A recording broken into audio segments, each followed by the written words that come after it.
Hey all, welcome to TIC. आज हम लोग एशियन पेंट स्टॉक का एनालिसिस देखेंगे एज पर demand supply zones. So Asian Paints की बात करें तो अभी हम एशियन पेंट्स के मंथली चार्ट पर हैं। तो मंथली चार्ट पर अगर हम देखें तो यहाँ पर एक रैली बेस रैली का डिमांड जोन था।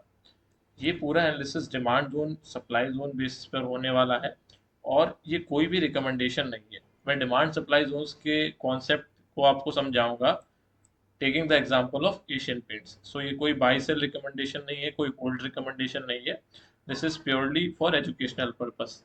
सो जिन लोगों को ये पता नहीं है कि डिमांड जोन सप्लाई जोन्स क्या होते हैं, मैं डिस्क्रिप्शन बॉक्स में अपनी एक वीडियो का लिंक दे दूंगा जहां पर मैंने एक्सप्लेन किया है कि डिमांड जोन सप्लाई जोन्स क्या होते हैं। Demand zone supply zones basically structures होते हैं जहां से डिमांड और सप्लाई क्रिएट होती है स्टॉक में या इंडेक्स में। तो यहाँ पर एक रैली बेस रैली का डिमांड जोन था। ये रैली कैंडल, बड़ी ग्रीन कैंडल रैली कैंडल, ये छोटी बेस कैंडल और एक ये रैली कैंडल। अब होता क्या है कि इस बेस कैंडल में इंस्टीट्यूशंस के पेंडिंग ऑर्डर होते हैं।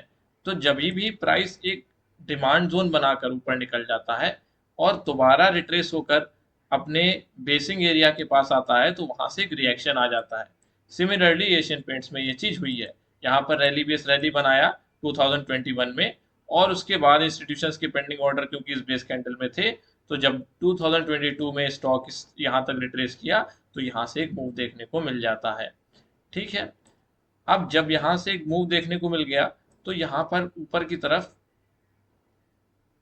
यहाँ पर एक सप्लाई जोन का स्ट्रक्चर था जो कि रैली एंड ड्रॉप का स्ट्रक्चर है। रैली एंड ड्रॉप,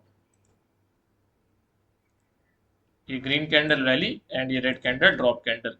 प्राइस जब यहां से मूव कर रहा था तो इस सप्लाई जोन में एंटर करता है और यहां से नीचे आ जाता है। अगेन जब प्राइस यहां पर नीचे आ रहा था तो यहां पर एक ड्रॉप बेस रैली का डिमांड जोन बनाकर चला गया। समझिए ध्यान से, ये रेड कैंडल ड्रॉप कैंडल, ये बेस कैंडल, देन ये रैली कैंडल। तो ये ड्रॉप बेस रैली का डिमांड जोन बना दिया स्टॉक ने। अब जैसा कि मैंने यहाँ बताया था कि बेस कैंडल में इंस्टीट्यूशंस के पेंडिंग ऑर्डर होते हैं और जब भी प्राइस रिट्रेस करके इस बेस कैंडल में आता है तो यहाँ से रिएक्शन पॉसिबल होता है। सेम चीज यहाँ पर है हुई। ड्रॉप बेस रैली का डिमांड जोन बनाया, कब बनाया? 2022 में एंड 2023 में, यानी आफ्टर 1 ईयर स्टॉक इस डिमांड जोन में आ गया और यहाँ से ऊपर की तरफ चला गया। लेकिन फिर क्या चीज हुई? यहाँ पर सप्लाई जोन था। आप वीडियो देखिएगा कि डिमांड जोन सप्लाई जोन क्या होता है, उसके बाद इस वीडियो को देखिएगा तो ज़्यादा क्लियर होंगी चीज़ें। देखिए यहाँ पर रैली बेस बेस ड्रॉप का स्ट्रक्चर था। अब इस स्ट्रक्चर के कारण यहाँ पर इंस्टीट्यूशन के पेंडिंग ऑर्डर थे, तो जब ये मूव ऊपर की तरफ कंटिन्यू हो रही थी तो यहाँ पर सेलिंग ऑर्डर एग्जीक्यूट हुए और सेलिंग ऑर्डर एग्जीक्यूट होने की वजह से प्राइस नीचे आ गया। ठीक है। अगेन प्राइस ऊपर गया, अगेन इसी सेलिंग एरिया के पास प्राइस आया, जो भी बचे कुचे ऑर्डर थे वो यहाँ पर एग्जीक्यूट हो गए और यहाँ से स्टॉक डंप हो गया। अब सब कुछ मिटा देते हैं और समझते हैं अब क्या सीन है कि यहाँ पर ड्रॉप बेस बेस रैली का एक डिमांड जोन बना दिया है इंस्टीट्यूशंस ने। ड्रॉप बेस बेस रैली, ठीक है। अब यहाँ पर प्राइस देखिए अगेन एक साल बाद आया। देखिए 1 year 1 year 1 year again 1 year, मतलब एक एक ईयर का गैप होकर एशियन पेंट्स ये स्ट्रक्चर फॉलो कर रहा है। इंस्टीट्यूशंस अपने ऑर्डर को एग्जीक्यूट करने के लिए पैटर्न फॉलो कर रहे हैं। तो अगेन स्टॉक इस डिमांड जोन तक आ गया, सॉरी इस डिमांड जोन तक आ गया, ड्रॉप बेस बेस एंड ये रैली का डिमांड जोन। लेकिन जब स्टॉक ऊपर आ रहा था, जब नीचे आ रहा तो यहाँ पर रैली बेस स्टॉक का बहुत ही छोटी रेंज का एक सप्लाई जोन भी स्टॉक ने फॉर्म कर दिया है। अब जब स्टॉक इसके अंदर एंटर कर गया है तो 1 2 3 4 मंथ के कंसोलिडेशन के बाद फाइनली हमको एक मूवमेंट देखने को मिल रही है। छोटे टाइम फ्रेम पर आ जाते हैं।